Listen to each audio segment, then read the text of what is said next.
boys and girls, welcome back. Teacher Yolan here, grade 4, where learning and teaching take place. Now, boys and girls, I'm happy to be at school today. I hope you are today. I'm seeing those bright, shiny faces smiling, ready to learn. And I am ready to learn from you. Let's go into today's lesson. Today we will learn about... Let's go. Before we go, have you ever fixed a puzzle? Yes, in nursery school. Oh yes, that's one of my hobbies. I enjoy fixing puzzles. Yes, this word, we talk about fixes. I enjoy fixing puzzles, but I didn't put fixing, I said fixes. Today we will learn how to fix some words together. This word says fixes. I am going to add 3 letters in front of it.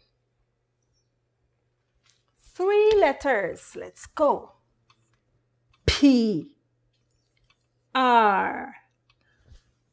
You don't have to spell it. That's right. E, prefixes. What's it? Prefixes. We will learn how to fix prefixes. A prefix is a part of a word. We can say it's a phrase. We can say it's 2 letters that we place at the front, or another word that we can say at the beginning. Now that we're learning bigger words, we would not just say in front. We can say beginning. We can say first. Before, that's the perfect word. Before a root word, or another word for that, base word. A prefix or prefixes is a part of a word, a phrase, letters that we place in front or at the beginning of a root or a base word that changes its meaning. When we add prefix to a root word or a base word, we change the meaning of that word. It doesn't mean what it meant before. Here I have, yes, brightly colored. Here I have 5 prefixes that we use very often when we're talking with our friends, when we're talking with our parents, but we cannot use them alone. How would we use that as a sentence? In a sentence, on, not on, on. This, miss. Miss, no. Miss will need 2 S's if you want to say miss. But this one, miss. You see, we learned here, this is a part of the word prefix. That's good. You notice that. It's a part of the word prefix. It can stand there all by itself. It means means before. Remember, we put it in front. We fixed it in front of fixes. So it now says prefixes. Here we go. We have on, this, miss. Now, a little rule and something for you to remember. Whenever we're placing a prefix at the beginning or in front of the word, remember that root word or the base word must be a word. If it is standing all by itself, it must be a word. Today, we will use these prefixes in root words. I would like to go to my verb list. Oh, I didn't take it off. So we'll go there and we'll take 2 verbs. What can we use? Yes. All right. Yes, we can choose do. Let's look again. I'll see what else can we use. Write.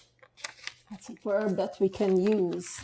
where we will use these verbs and we will add one out of these prefixes to make these words turn opposites. It wouldn't say what it means anymore.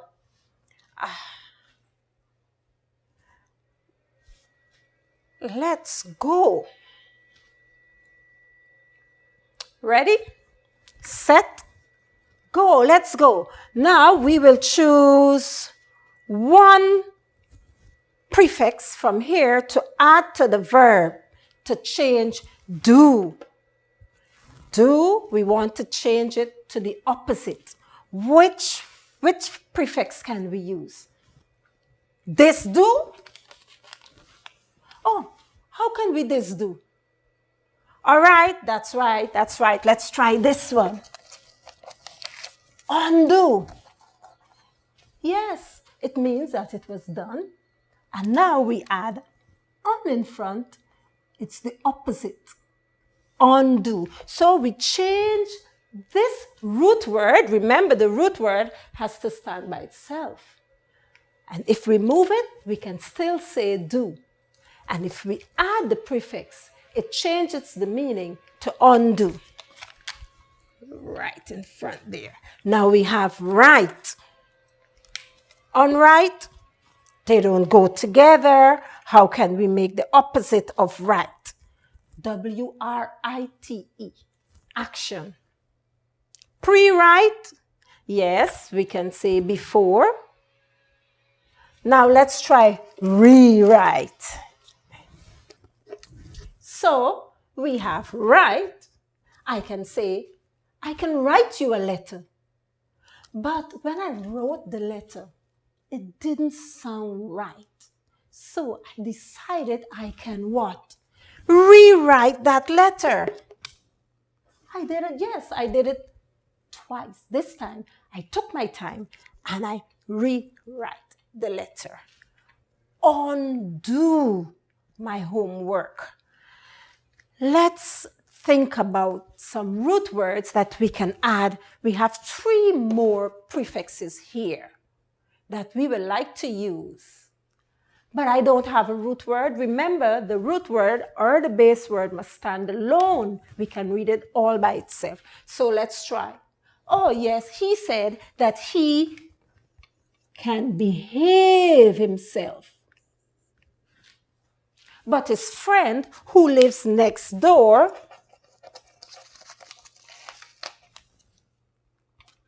often misbehave. So behave, and he can behave, but he said his friend does the opposite. Often, he often misbehave at home. So we have rewrite, undo, misbehave. Let's think about another root word. Remember, the root word or the base word must stand by itself. So we can put, yes, we in Guyana, we must obey the traffic rules. That's right, we must obey the traffic rules. If while we're driving and the red light is saying to stop, but we looked around, no one is looking, and we decided to go right ahead, what did we do to the rule? That's right, we disobeyed. So, we disobeyed the rule.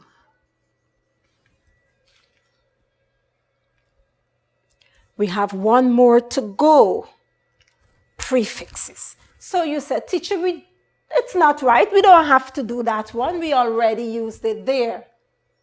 But what about our fridge? It's not working. So mother went to the supermarket. She bought chicken. And she doesn't want to leave it so that it can go bad. So she said, you know what? I will cook it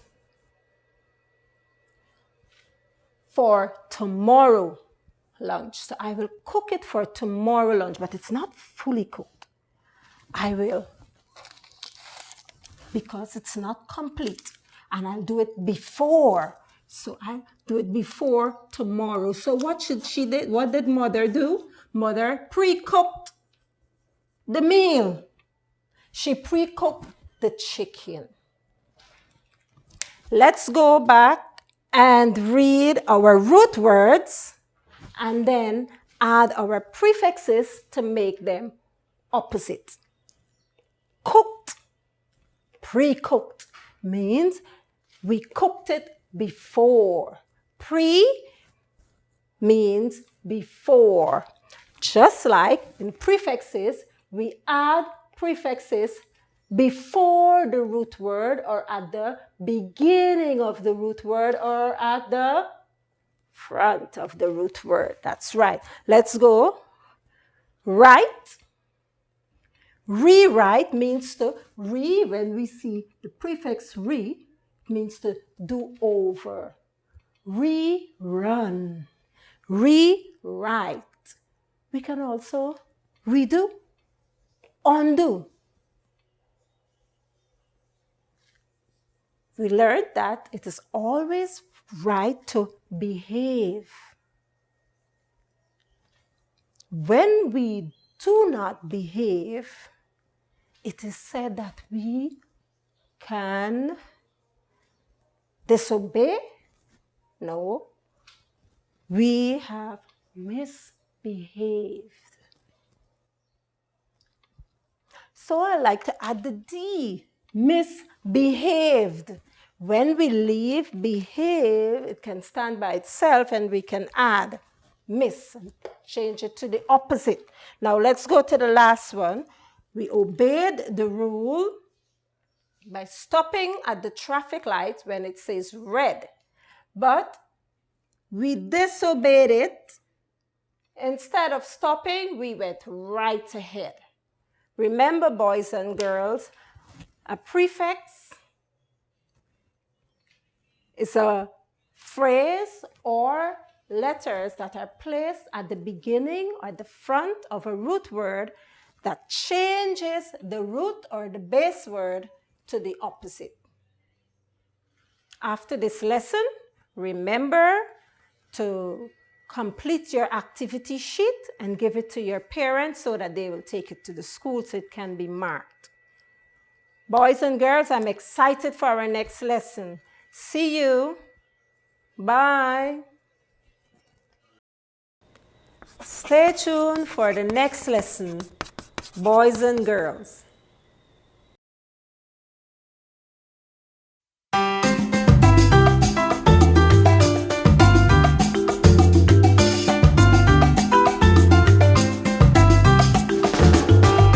Hello, boys and girls. Welcome back to grade 4, where learning and teaching take place. Remember, we would have learned so many things about parts of speech, and now we know how to use them correctly, how to use a noun, how to use a pronoun, how to use an adjective, verb, adverb. Yes, all of these parts of speech help us every day when we converse or when we're talking with our friends, our peers, our parents. And it's important that we remember all the rules when we are using them. We are now moving on to subject. And I know that you remember this word when we did sentences. We've learned that every sentence has a subject. So we are looking at subject, and the action word, the action part of the sentence is called a verb. Yes, we are talking about these two, subject, verb. I'll put and verb, subject and verbs we're talking about. When we see these two words, we talk about agreement. We must agree. Imagine I'm in the class and you're talking and I am talking. We're all talking at the same time. Nobody would hear or get to understand exactly what's being said. So we are learning how to agree. We are learning how to agree, subject, and verb agreement. We are learning how to agree when using the subject and verbs in a sentence. Agreement. Agreement means to come together. We're saying the same thing. We're getting to understand each other. Now let's go back. Remember, in every sentence, there's a subject. The subject is which part of the sentence, boys and girls? Anybody remember? Yes, the subject is the noun part of the sentence. Or we can also say, that's right, the naming part of the sentence. And the verb, it's the action part. Yes, that's the part that we enjoy. Yes, we're talking about agreeing with each other. The subject, noun part, the verb, action part must agree with each other. In your lessons, you also learned about singular. We're going to go through a little review. We learned about singular. And what's the opposite? That's right. You're very, very good at remembering plural. Singulars and plural. Oh, teachers forgetting how to spell. Let's take off that S. We did singular and plural. So we will learn about how to use a singular subject. When we talk about singular, it talks about, yes, it's alone. We say alone, or we are talking about one thing. Plural, more than one. This one has company. Like when you go on the play field, you don't want to go there alone. You go with company. So we will learn how to use singular subject and plural subjects with plural verbs and singular verbs so that they can agree and all come together to make complete sense. And agree so that when we use them in our sentences, not only that they sound well, but they must agree with each other. Yes, so we are working with singular subjects. We'll find out the rule about using a singular subject. Remember, it's the noun part or the naming part of the sentence. A singular subject. 1, Tom. Plural, we're doing singular verb this time. Tom, remember we can move all the way over to our verb list. And they say Tom's favorite word, eat. That's the verb. Tom eat. Tom is singular and we need a singular verb. Now, when we look at eat, it looks as though it's telling us singular because we remember if we're talking about plural, we would say cherry, one cherry, many cherries. Well, in subject and verb agreement, we will learn something new about how a verb becomes a singular verb.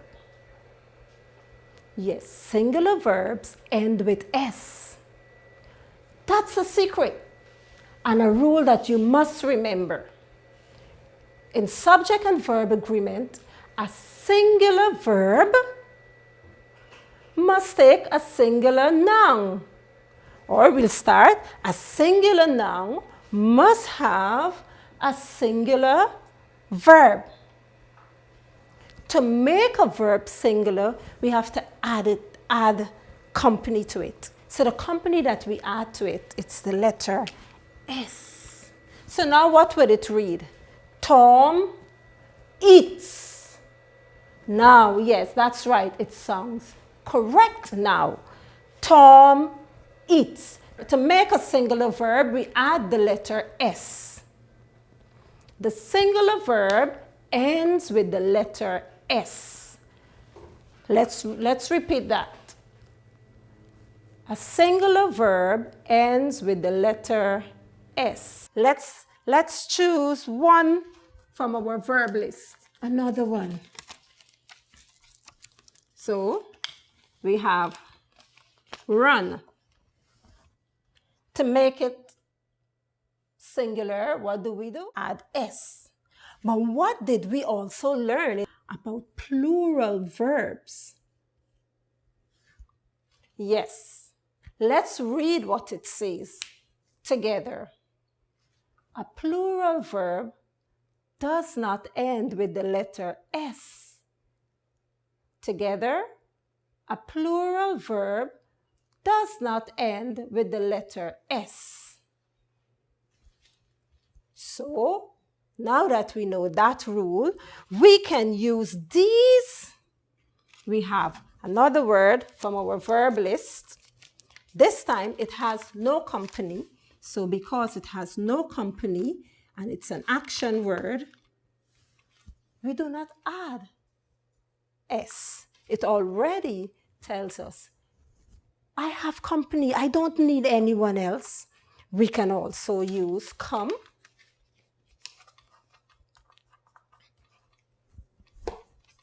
We can also use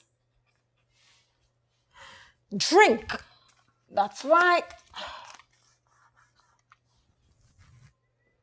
These are all plural verbs. They do not end with S. Let's go through our rule again. A singular verb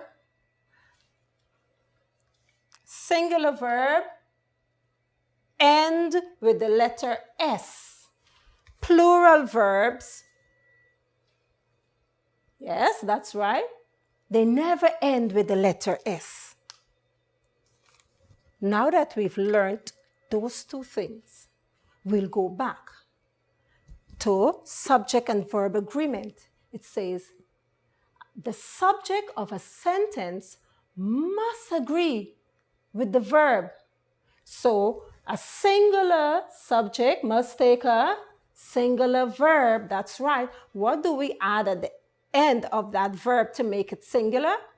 S. That's right. And we'll go through again. A plural subject takes a plural verb.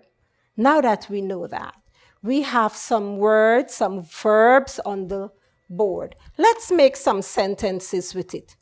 Tom, because it's one, we say eats. Nice. I like that word you chose. Quickly, what do you remember about that? Yes, it's an adverb. It is telling us how Tom eats. Correct. Runs. Can I say Tom and John runs? No. Why? Why? Why can't I say that?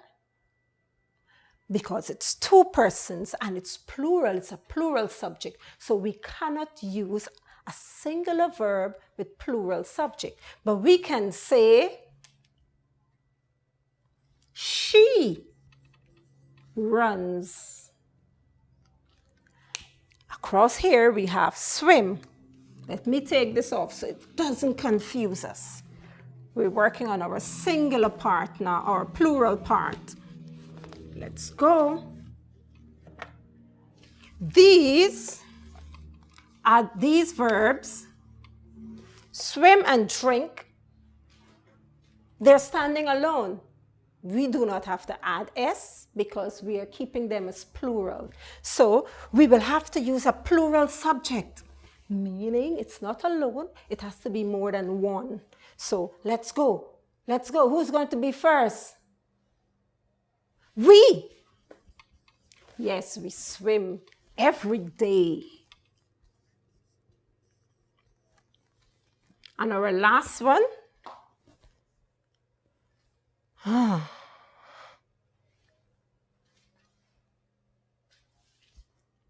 Mother. Mother alone? No, because if it's mother alone, it's one. Mother and father drink milk. Good. You understand now how to agree with me and also how to agree when it's time to write your sentences. Now you will go to your worksheet, and there I have 4 verbs for you to use in sentences. I have 4 singular verbs and 4 plural verbs. You'll go to your worksheet, you'll complete the activity. And remember, what do you have to do with it? Give the worksheet to your parents and they have to take it quickly to the school. Thank you, boys and girls. I'll see you in our next lesson. Bye.